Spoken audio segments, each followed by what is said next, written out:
이대남 이대녀 젠더 문제는 정의당을 제외하고 국민의힘 민주당 그러면 양당은 유익을 하면 목소리가 좀 낮아져. 이게 굉장히 뜨거운 이슈거든요. 이게 잘못 다루면 이게 완전히 거의 아주 순효과보다 역효과가 많기 때문에 항상 요 얘기에 대해서 양당에서는 좀 목소리가 낮아지는 것 같다. 국민의힘이 그렇잖아요. 지금 신지혜 대표, 뭐 이수정 교수 이런 분들 다 영입했다가 갑자기 아닌가 보다 해가지고 다 아니 그건 아니고 저희가 지금 공동 선대위원장은 남자분들도 다 지금 뭐 이용호 위원님도 신지혜 대표는 왜 그게 나가신 거예요? 이용호 의원님도 공동 선대위원장이셨는데 이제 공동 선대위원장 자리는 없어졌다. 다 이렇게 얘기를 하시더라고요. 알겠습니다. 김태현의 정치쇼. 그대 때문에 가슴이 이 심장이 두근두근 난 그대 김태현의 정치쇼 월요일 4부 토론은 두근두근 시간이에요. 이게 뭐 오늘은 토론이 두근두근 끝날지도 막자지껄 시끌시끌 끝날지 모르겠습니다만 어쨌든 지금 양 대선 후보를 어떤 심증을 대변할 수 있는 두 분 모셔가지고 뜨거운 이슈에 대한 양당 입장을 들어보는 시간입니다. 이재명 후보 측 민주당 선대위 현근택 대변인 나오셨고요. 윤석열 후보 측은 국민의힘 선대위 법률지원단 이두아 부단장 나오셨어요. 안녕하세요. 네, 안녕하세요. 네. 요거를 말이죠. 제가 보니까 어쩌면 한 분 더 모셔야 될 수도 있겠다라는 좀 생각이 듭니다. 자리도 큰데 비어 있네. 뭐 지금 뭐 저 안철수 후보의 이 상승세가 이게 너무나 뜨겁기 때문에 오늘 이슈에도 그 있긴 있어요. 네. 우리 두 분이 제일 궁금해. 안철수 후보의 부상을 이재명 후보하고 윤석열 후보 어떻게 보고 있을까? 궁금해서 오늘 마지막 메인 먼저 아이템을 하셔도 있는데 돼요. 먼저 하셔도 돼. 아니요 탈모부터 하려고. 탈모가 가기 싫으시고 외신에서도 강조했던 한국 대선은 북핵보다는 탈모가 관심이다. 네. 탈모 대선. 그리고 일단은 탈모부터 해볼게요. 저는 머리숱 많아요. 그러니까 괜찮네. 보시는데? 전 많아요 저는. 괜찮습니다 아직. 근데 M자 탈모는 진행이 되는 것 같아요. 아니 없습니다. 우리 원장님은 아직 괜찮다고 했어요. 아니 좀 쓰겨봐요. 쓰겨보면 왜 그래? 괜찮다니까. 괜찮으시네요. 저는 괜찮습니다. 근데 이제 일단은 현 대변인 이재명 후보가요. 이거 뭐예요? 공식 발표한 건 아닌데 아마 해야 할 것? 한다도 아니고 무슨 얘기? 한다는 거 안 한다는 거예요? 한다는 거죠. 근데 아직 이제 공약으로 발표한 건 아니죠. 이게 지금 아시겠지만 이제 결국은 건강보험 재정이 들어가는 거잖아요. 지금 아마 1년 지금 건강보험 쓰는 게 한 70조 정도인데 아마 재작년 기준으로 보니까 이제 건보에서 나간 예산 23만 명 정도 치료받았고 한 380억 정도가 나갔나 봐요.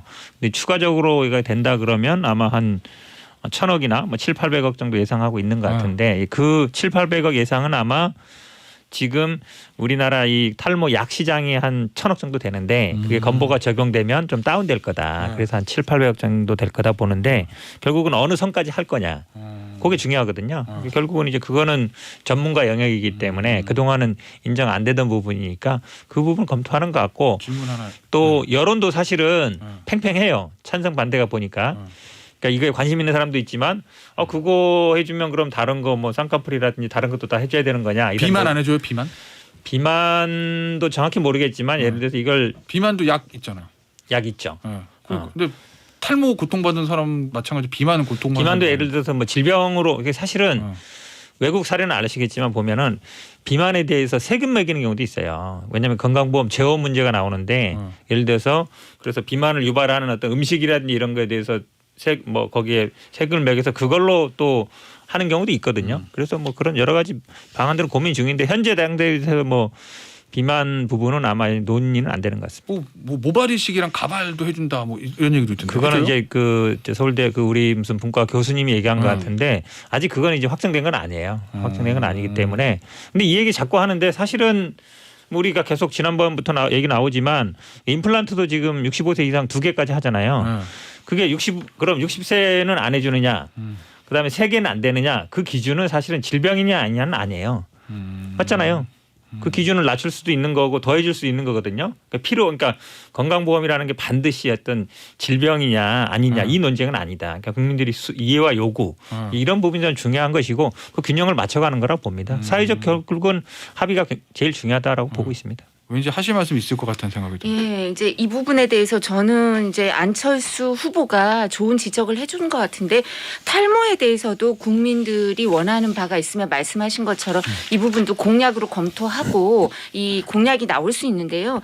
그 근본적인 문제 해결 공약 같은 건 안철수 후보가 낸 것 같아요. 그러니까 탈모약의 그 복제약 가격을 낮추겠다. 현실적으로 한 600원에서 800원으로 한정당 낮추겠다고 하는 거 아니에요. 그리고 탈모 치료 연구에 대해서 지원을 하겠다. 이게 근본적인 해결이지. 지금 뭐 가발 모발 이식은 뭐 검토가 아직 확정이 안 됐다고 말씀하시니까 그렇다 치고 탈모약을 건강보험 재정으로 지원을 한다 이랬을 때 첫 번째 한국암환자협회에서 성명 나온 거 아시죠? 중증 환자는 사지로 내몰리고 있는데 건보 재정 지원을 하는 거 건보에 포함되는 이 부분은 철회해달라고 이 공약은 철회해달라고 촉구 성명이 나왔습니다. 탈모 공약은 근본적인 해결을 하는 공약은 좋다고요. 근데 건보 재정에는 포함하는 문제는 검토해달라고 하는데 이제 제가 이 문제는 약간 감정적인 게 모친이 11년 동안 암투병을 하다가 재작년에 돌아가셔서 암 환자 가족의 마음을 이해를 하는데요. 올해부터 면역 항암 치료제라든가 표적 추적 치료제가 다 자기 부담으로 바뀌었어요. 그래서 암 환자의 자기 부담이 올해부터 20배가 늘어나요. 근데 이 얘기를 하면 암 환자 가족들은 가슴이 무너지거든요. 그래서 모발 이거 탈모 공약은 그렇게 하자니까요. 복제약 가격 낮추고 탈모 그 치료 연구에 대해서 지원을 해서 약은 부작용이 있을 수도 있잖아요. 그러니까 좀 더 다른 방법도 생각해보고 약을 먹으시겠다고 하는 분은 복제약의 가격을 낮추자고요. 근데 암 환자 그 부담을 20배로 늘려놓고 이 얘기를 하시면 지금 작년에 건보 재정의 이제 적자가 3,500억이었어요. 근데 1,000억? 그럼 얼마나 돼 퍼센트가 갑자기 늘면. 그리고 이거 700억에서 800억 그러시는데 이 관련 그 작년 국내 매출이요 1250억쯤 됐어요. 약이. 그리고요 재작년보다 작년이 이 탈모약 매출이 16% 늘어났어요. 그럼 올해는 얼마 늘까요? 그리고 이게 건보 재정에 들어간다면 얼마나 늘까요? 그리고 건보 재정에 들어가면 어떻게 되는지 아시잖아요. 자기가 원해도 못 사는 경우가 생겨요. 왜냐하면 700억에서 800억, 1,000억 정도 건보 재정에 포함시키는데 5월이나 6월에 한 8억, 800억 다 나갔다? 그럼 한 의사들이 어떻게 해줍니까? 탈모약 처방 안 해줘요. 그다음부터.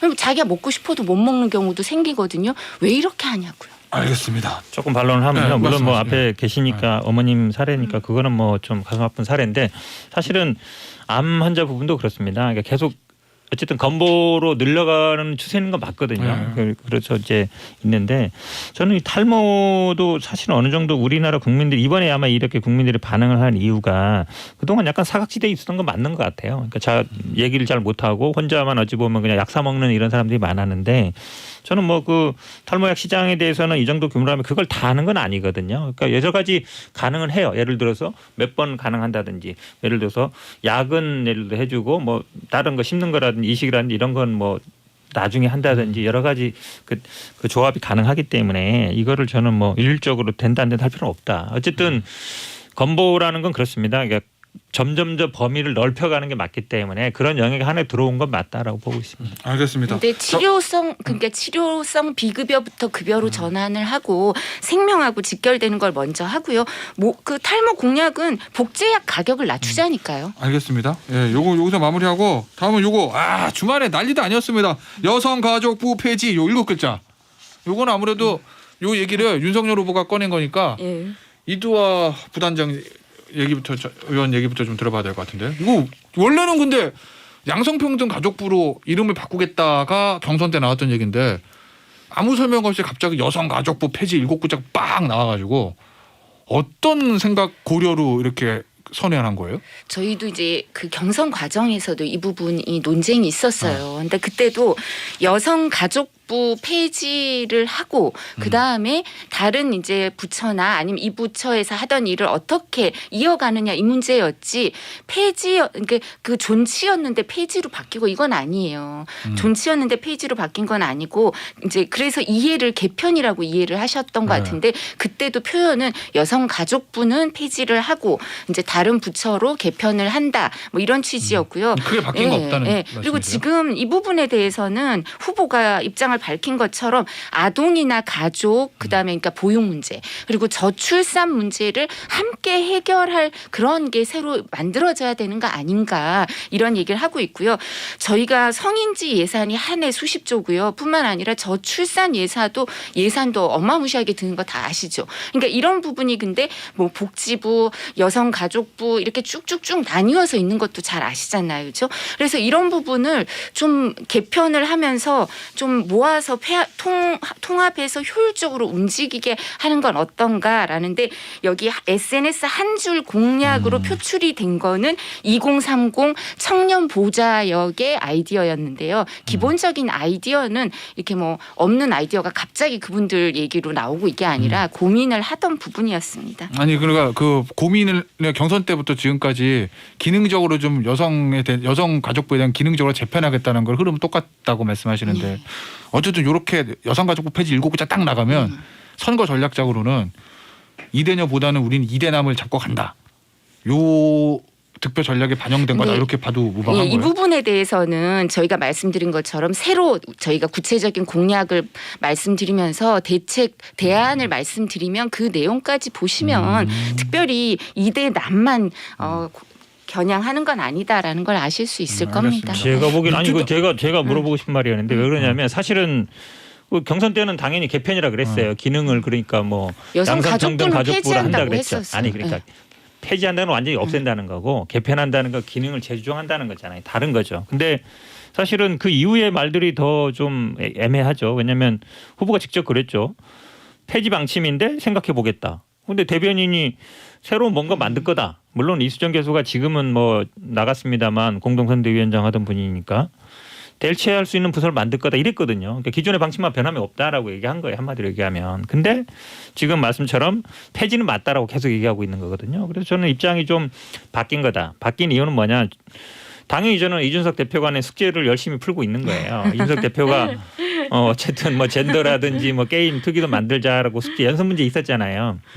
그 연습 문제 중에 이제 작은 숙제죠, 이게. 숙제를 하는 거죠. 근데 그거에 대해서 뭐 호응은 할 수는 있는데 그러면 당연히 기자들이 물을 거 아니에요. 왜 이렇게 바뀌었습니까? 어떻게 할 겁니까? 그 답을 해야 되는 거거든요. 근데 그거에 대한 답은 안 하시고 지금 말씀처럼 일단 질러놓고 그다음에 이제 만들겠다 이거잖아요. 제가 보기에는 좀 약간 갈라치기 하는 거 아니냐, 편승하는 거 아니냐 이런 우려를 금할 수 없습니다. 그럼 여가부 폐지에 대해서 민주당 입장은 뭐예요? 어떻게 하겠다는 거예요? 그전에 계속 나온 거예요. 성평등 가족부로 바꾸겠다. 개편하겠다. 왜냐하면 여성만의 문제는 아니다. 특히 지금 20대 남성들이 요구하는 것처럼 20대 남성들도 우리도 약간 차별받고 있는 것 같다. 우리도 역차별받는 거 아니야. 이런 얘기들이 분명히 있거든요. 그러니까 남성 여성의 문제가 아니라 그러니까 사실은 윤석열 후보와 같았어요. 성평등 가족부, 뭐 평등 가족부 이렇게 하자는 게 이제 동일한 입장이었는데 지금 이제 폐지로 가는데 확실히 폐지는 아니고 뭐 개편 같은 폐지 얘기하니까 그러니까 단답형으로 이게 쓰긴 했는데 논술형으로 밑에 이유를 써야 되는데 결론만 써놓고 지금 이유를 안 쓰고 있는 거예요. 황교안 대변인 기다려 주세요. 곧 발표합니다. 자 기다려 들려는 말씀이신데 왜냐하면 저희가 그 성범죄 처벌 강화 그리고 무고죄 처벌 강화 이게 나오고 그다음에 그 다음 날 이 여성가족부 폐지가 나오고 또 그 다음 날 병사 봉급 200만 원 뭐 이렇게 나왔잖아요, 그죠? 그래서 이게 1년에 그 지금 시리즈로 쭉 나오고 있는데 이 부분에 대해서 다들 이렇게 한 몇 자로 딱 간단 명료하게 메시지를 보냈는데요. 이 부분에 대해서 구체적인 건 이 관련 공약을 발표하면서 말씀을 드리겠습니다. 제가 궁금한 거는 앞서 이제 황근택 대변인의 시각은 이 여성가족부 폐지가 갈라치기 선거 전략이라고 보시는 거잖아요. 이대녀, 이대남. 그렇죠. 약간 뭐 이준석 대표가 그동안 해왔던 거랑 연장선 아닌가 이렇게 보고 이제 속된 말로 이대녀를 버리고 이대남에 집중한다. 속된 말로 하자. 근데 민주당은 어떻습니까? 이대녀와 이대남. 아니 얼마 전에 이재명 후보 저 여성 관련 유튜브 인터뷰 촬영했다가 당내에서 뭐 권인숙 의원은 잘 나가셔야 됩니다. 그러고 뭐 김남국 의원은 이제까지 제가 했던 노력이 물거품이 되는데 아닙니다. 그러고 뭐 난리도 아니던데. 그러니까 논란은 있는데요. 어쨌든 한쪽을 뭐 배제하거나 이런 식은 안 된다. 그러니까 당연히 뭐 아마 이 처음에 뭐 이재명 후보가 그런 커뮤니티 남쪽 커뮤니티라는 데들도 이제 가서 이제 글도 쓰고 이러면서 이제 논란이 됐던 건데 김남국 들어봐야 의원이 좀 된다. 관리하는 것 같더라고. 김남국 의원 같은 경우는 본인이 그동안 이제 어쨌든 해왔던 거에 좀 반대로 가는 것 같은데 이재명 후보 같은 경우 얘기는 들어봐야 된다. 가서 들어봐야지 그것까지 한쪽은 배제시키는 방식이 아니라 정치라는 거는 사실은 물론 당장의 표현은 도움이 될 수 있어요. 지금처럼. 왜냐하면 열광하고 있잖아요. 이 윤석열 후보가 썼을 때에도. 근데 정치라는 거는 그런 갈등 문제를 해결하려고 가야지 그 갈등 상황에 올라타서 어떤 이득을 보려고 하면 안 된다. 그런 기본 입장을 갖고 있습니다. 그러니까 지켜보시죠. 이제 저희 구체적인 공약 지금 시리즈로 이렇게 간단 명료하게 나가는 거고요. 이제 보시면 아실 텐데요. 말씀드린 것처럼 청년들이 저희 경선 캠프 때부터 있던 청년들이 계속 주장해오던 부분들이거든요. 그리고 병사봉급 200만 원 인상도 오늘 원희룡 정책본부장이 얘기를 했지만 이것도 오랫동안 준비를 해왔어요. 민주당에서는 이미 냈어요. 네, 그러니까 저희도 근데 지금 누가 이걸 이렇게 간단 명료하게 내니까 누가 이걸 주장했다고 생각을 합니까? 민주당에서 냈다는 거 이제 현근택 대변인이 말씀하시니까 또 알게 되는 것 같아요. 이게 말이죠. 이 이대남 이대녀 젠더 문제는 정의당을 제외하고 국민의힘 민주당 국민 양당은 요 얘기를 하면 목소리가 좀 다 잦아. 이게 굉장히 뜨거운 이슈거든요. 이게 잘못 다루면 네. 이게 완전히 거의 아주 순효과보다 역효과가 많기 때문에 항상 요 얘기에 대해서 양당에서는 좀 목소리가 낮아지는 것 같다. 국민의힘이 그렇잖아요. 지금 신지혜 대표, 뭐 이수정 교수 이런 분들 다 영입했다가 갑자기 아닌가 보다 해가지고 다 아니 그건 다시 아니고 전환하고 저희가 있는데. 지금 공동선대위원장은 남자분들도 다 그래요? 지금 뭐 이용호 신지혜 위원님도 대표는 왜 그게 나가신 거예요? 이용호 의원님도 공동선대위원장이셨는데 이제 공동선대위원장 자리는 없어졌다. 다 이렇게 얘기를 하시더라고요. 알겠습니다. 오늘 아마 마지막 주자 오늘은 분위기 좋습니다. 화기애애해요. 두근두근이네 진짜. 오늘 마지막 주자가 될 것 같은데 요겁니다. 안철수 후보의 급부상 어떠세요? 양 당에서 지켜보는 이게 좀 아주 반갑지만 않을 것 같다는 생각도 들고 막 저 국민의힘 쪽 어떻습니까? 막 자다가 막 뒷골을 땡깁니까? 막 당기는 그런 거죠? 건 아닌 것 같은데 그리고 이제 3명 1명 더 모셔야 되는 거 아닌가 처음에 그렇게 얘기했었는데 우리 진행자가 또 안철수 후보 잘하시는 거 아니에요? 오늘 예. 최고의 멘트인데. 그래서 알죠, 이렇게 알죠. 3명도 가능한 거 아니에요? 그죠? 처분하라고요? 따로 안 모시고 뭐 전문가 중에 한 분이실 것 같은데 아니, 이 잘 정치권에서 알아요. 그죠? 저는 전혀 몰라요 개인적으로 솔직히요. 일 면식이 없는 분인데 근데 안철수 후보의 지지율이 계속해서 이제 오름세인 거는 현실이고요. 이 부분이 계속 이어질지 아니면 우리 윤석열 후보가 지금 좀 이렇게 여러 가지 당내 혼란이 있고 이런 부분 선대위를 해체하고 다시 선대 본부를 만들고 이런 과정에서 이제 일정 부분 지지율이 움직였다 다시 돌아올지는 좀 살펴봐야 될 텐데요. 근데 윤석열 후보는 일관되게 얘기하고 있는 것 같아요. 처음부터 안철수 후보가 지지율이 한 자리 수일 때부터 어떻게 얘기를 하냐면 대선 국민의 선택을 받겠다고 대통령 후보로 나와서 공당의 대표로 나와서 선거 캠페인을 하는 분한테 우리가 뭐 단일화 운운 이렇게 열심히 하고 있는 분한테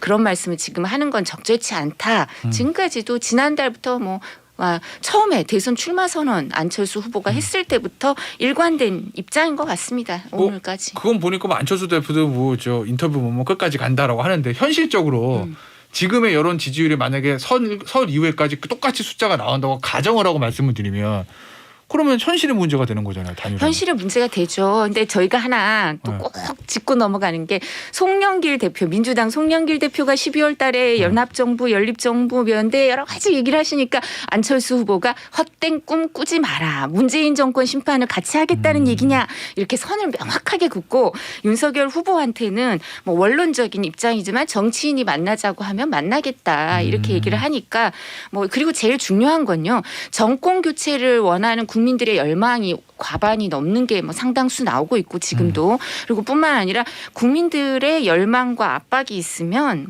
정치는 생물이니까 저희가 확정적으로 말씀드리기는 어렵죠. 가능성을 열어놓는다는 말로 들리네요. 민주당하고 할 일은 절대로 없고 우리랑은 할 가능성이 있다. 아니 그건 알 수가 없다니까 아니 제가. 그러니까 그렇게 말씀하시는 걸 들리는데 어때요? 민주당의 저는 보는 그럴 시각은? 가능성이 있다고 봅니다. 실제로. 왜 단일화? 그러냐면 지금 구도가 그렇게 가고 있잖아요. 그러니까 근데 관건은 이제 단일화했을 때 누가 될 것인지 지금 여론조사는 안철수 후보가 앞서는 걸로 나온 거 있잖아요. 그럼 이제 지금 103대 3이 되는 거예요. 국회의원 의석수가 다는 아니지만 정치적인 어떤 규모로 보면 안철수 국민의당 같은 경우는 거의 안철수 1인 정당이랑 마찬가지인데 만약에 국민의힘이 안철수 후보한테 이 경선에서 진다?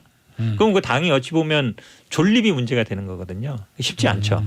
그런데 저희 입장에서는 단일화는 된다라는 걸 염두에 두고 선거대책을 만들 수밖에 없거든요. 실제로 여론조사도 그렇게 나오고 된다는 있고. 전제하에 당연하죠. 예. 왜냐하면 뭐 그러니까 삼자 구도는 생각 안 하시는 거구나. 아니 삼자 구도는 당연히 좋겠지만 삼자 구도가 되면 선거 전략이고 뭐고 필요 없이 그냥 되는 거니까. 근데 선거라는 건 항상 최악의 경우를 둬야 되기 때문에 단일화가 되고 그중에 또 뭐 국민의힘 어떻게 될지 모르겠지만 안철수가 된다는 게 지금 여론조사로 나오고 있기 때문에 그거를 염두에 안 둘 수가 없죠. 그러면 안철수 후보가 그동안 10년 동안 정치를 어떻게 해왔는지 아니면 사실은 그런 면도 있는 것 같아요. 약간 최근 20대들한테는 신상으로 보이나 봐요. 우리처럼 한 10년 지켜본 사람들한테는 아이 그동안 5번이나 출마해가지고 뭐 단일화를 맨날 이거 이번에도 또 단일화야 이 생각인데 이 정치에 이제 새로 들어온 사람들 보기에는 새로운데 뭔가 그렇게 볼 수도 있는 것 같아서 나는 지금 투표 처음 하는데 뭐 이런. 그럴 수도 그렇구나. 있지만 이제 대선에 나와서 단일화는 사실은 지난번 대선 때는 단일화 안 했잖아요. 맞아요. 그러니까 그렇게 따지면 대선에서 단일화 얘기는 10년 전 얘기예요. 그럼 이분들이 대선에 관여한 거는 20대들은 그전에는 안 할 수 있잖아요. 그러니까 안철수 후보가 좀 새로워 보이고 이분에 대해서 뭐 재평가하는 게 아닌가. 그러니까 한마디로 얘기하면 약간 신상처럼 보이는 것 같긴 한데 그래도 저희들은 신상 아니다. 중고다. 10년 넘은 중고 상품이다. 하자가 많다. 이렇게 봐야죠. 네, 근데 저한테도 꼭 발언할 기회 주셔야 되는데 안철수 후보가 뭐 단일화 가능성이 높다 여론조사 얘기를 하셨는데요. 후보 단일화를 찬성하는 층, 그다음에 정권 교체를 원하는 층 이렇게 국한에서 여론조사 하면요, 그 윤석열 후보가 오차 범위를 벗어나서 지지를 받고 있습니다. 그래서 이런 부분은 일률적으로 말하기는 어렵다. 그리고 앞으로 지금 말씀하신 전체 이 물어봐도 또 저희가 워낙 상황이 안 좋을 때 지금 여론조사를 했어요. 지금 6일, 7일 뭐 이 정도 여론조사까지밖에 발표가 안 나오잖아요. 근데 저희가 6일, 7일 뭐 수습을 하고 7일, 8일 후보가 행보를 보인 게 반영이 되려면 뭐 이번 주 말 한 일주일에서 열흘 걸릴 거다. 그때 또 여론조사를 보면 변화가 있을 수 있다. 이 말씀 꼭 드리고 지금 싶습니다. 말씀하시는 거 보니까 이제 여론조사 할 때마다 문제되는 게 있잖아요. 역선택. 지지자만 해야 된다. 그 논란 이제 앞으로 또 2달 동안 얘기할 것 같습니다. 요 얘기 진짜 몇 주 더 할 것 같습니다. 여론조사를 어떻게 할지. 자, 오늘 토론은 두근두근 시간은요. 여기서 마무리하도록 할게요. 지금까지 현근택 대변인 이두화 부단장이었습니다. 감사합니다. 고맙습니다.